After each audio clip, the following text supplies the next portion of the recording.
While the US leans into tariffs and protectionism, two unlikely allies, Canada and Denmark, are quietly redrawing the future of energy and trade. Starting with wind turbines, now they're turning to metal. And what comes next could reshape global power. In this video, we'll explore how Canada and Denmark are building a green trade corridor from offshore wind and hydrogen to low-carbon aluminium, bypassing the volatility of US politics that's occurring right now. We'll look at three key developments: a new offshore wind alliance bringing Denmark's engineering to Canada's coasts, Canada's quiet advantage in aluminium, and how this alliance signals a reshaping of global trade without the US at the center. Before we get into it, let's do a quick check. What do you think? Which country has the largest offshore wind capacity today? Is it Denmark, the UK, or China? Drop your guesses in the comments. We'll come back to this in the end, and the real answer surprised me for sure. Okay. In February 2025, Canada officially joined the Global Offshore Wind Alliance. That sentence might sound like a polite diplomatic formality, but it really isn't. This move ties Canada's future energy grid to the legacy of Denmark itself, the country that practically invented offshore wind and my used to be home for 5 years. And here's where it gets really interesting. The provinces leading this change aren't the usual suspects. It's not Ontario, it's not Alberta, it's the Atlantic provinces, Nova Scotia and Newfoundland and Labrador, who are placing strategic bets on offshore wind farms and green hydrogen production. The timing tells you everything you need to know about how deliberate this strategy is. While most of Canada was still debating energy transition in abstract terms, these maritime provinces were already cutting deals and securing land rights. They understood something the rest of the country kind of missed. Geography is destiny in this energy transition that we all need to make, and they happen to sit on some of the best wind resources in the world. What makes this particularly compelling is that it's not just about generating electricity, but about creating an entirely new export economy. Atlantic Canada has been economically marginalized for decades, watching industries like fishing and traditional energy extraction decline. Now they're positioning themselves as the green energy supplier to Europe, bypassing traditional Canadian economic centers entirely. It's a calculated end run around central Canada's dominance. Take the Tokluktik wind and hydrogen project. It aims to convert wind energy into hydrogen fuel for export. And guess who's financing it? Copenhagen Infrastructure Partners, one of Denmark's most powerful green energy investors, owns a 90% stake. This isn't just technology transfer, it's a rebalancing of trade routes. Atlantic Canada becomes a production site, essentially. Denmark becomes the engineering and investment hub. Europe becomes the customer, and the United States, well, they're not in the room. To underscore the seriousness of this, Danish energy exports sent a full business delegation to Atlantic Canada in 2024. 1 year later, Canada joins the alliance. This isn't a coincidence, it is an actual plan. If you want to understand Denmark's ambitions, you need to understand a phrase you'll hear more often in the 2030s: energy islands. These are human-made platforms in the North Sea and the Baltic Sea that serve as central hubs for offshore wind, hydrogen electrolysis, energy storage, and grid interconnection across multiple European nations. Think of them as renewable power plants floating. Denmark's first two energy islands are projected to handle 3 gigawatts of power initially, expanding to 10 gigawatts over time. That's enough to supply millions of homes and industrial facilities across the whole continent. But more than the numbers, it's the model that matters. The genius of Denmark's approach isn't just engineering, it's geopolitical. By creating these floating energy hubs, Denmark is essentially becoming the Switzerland of renewable energy, a neutral broker that connects multiple countries through shared infrastructure. When Germany needs more wind power, when Poland wants to export green hydrogen, when Sweden has excess capacity to export, all of that flows through Danish-controlled platforms. It's soft power disguised as clean technology.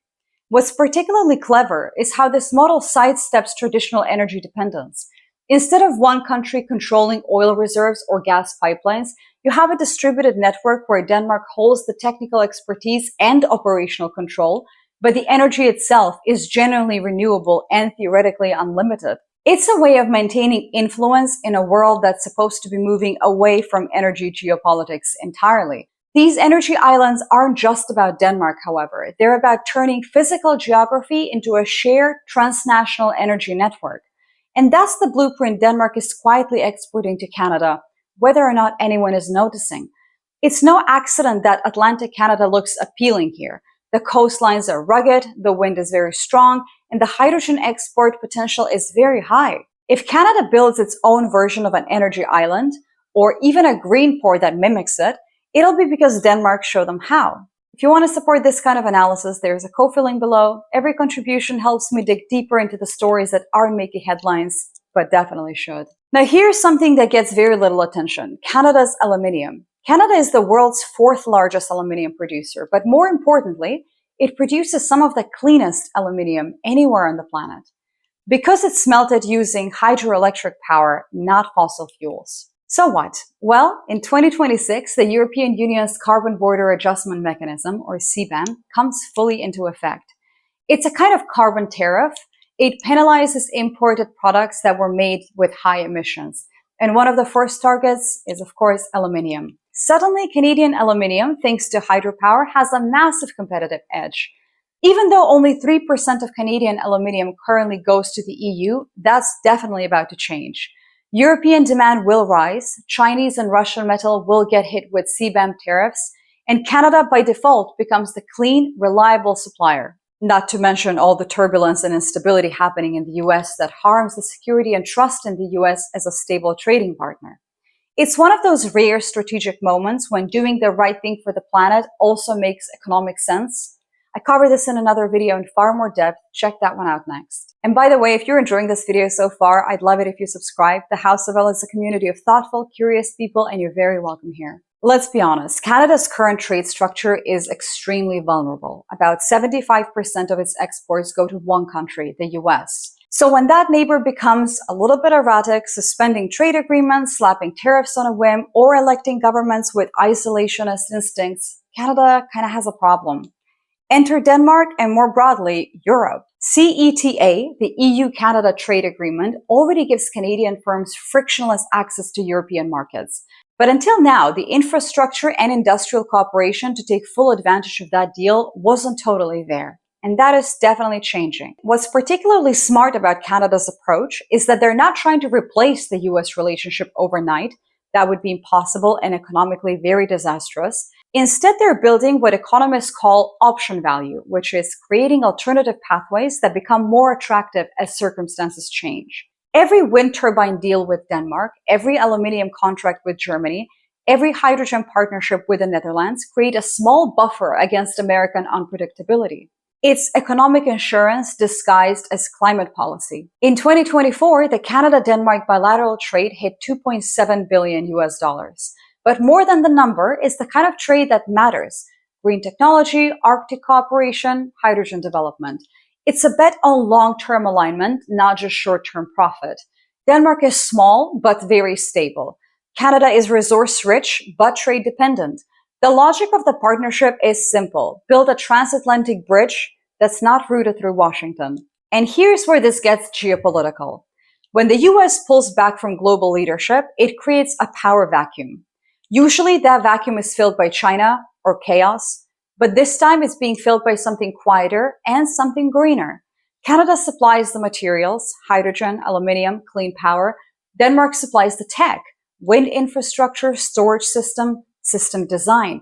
Together, they're building what you might call a post-American supply chain, one that's transatlantic, carbon-conscious, and resilient.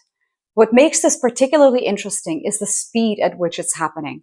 Traditional geopolitical shifts usually take decades. Think about how long it took for the US to replace Britain as the dominant global power, or how gradually China has been challenging American economic hegemony. But climate policy is forcing countries to make energy decisions on much shorter timescales. When Europe needs to replace Russian gas or meet 2030 carbon targets, they can't wait for slow diplomatic processes anymore. They need partners who can deliver clean energy solutions right now, and that urgency is reshaping alliances faster than anyone expected. This isn't flashy. It doesn't involve aircraft carriers or sanctions, but it is powerful, because the future of power may not be about force. It might be about who supplies the clean stuff the world actually needs. So, who has the largest offshore wind capacity today? The answer is actually China. Despite Denmark's engineering leadership and the UK's massive North Sea installations, China has quietly surged ahead thanks to sheer scale and state coordination. But capacity isn't the whole story. Denmark's influence lies in design and exportable models like energy islands and modular grids. And Canada, it's betting that Danish expertise paired with its own geography can offer a Western counterweight. This isn't a race to build the most turbines. It's a contest over whose system defined the global standard. The deeper point is this. While the US consumes itself with internal drama, real power is being renegotiated, not through speeches and spectacles, but through infrastructure. A port in Newfoundland, a platform in the Baltic, a wire connecting two coasts. This is the architecture of the new economy. And it's not loud, it's quiet, it's cold, it's strategic, almost Scandinavian. If you want to dive deeper into how Canada's already maneuvered around US trade pressure, check out this other video that I'm linking here. That one walks through the CBAM in detail and shows how this whole thing fits together. Until then, stay sharp and watch for the quiet ones.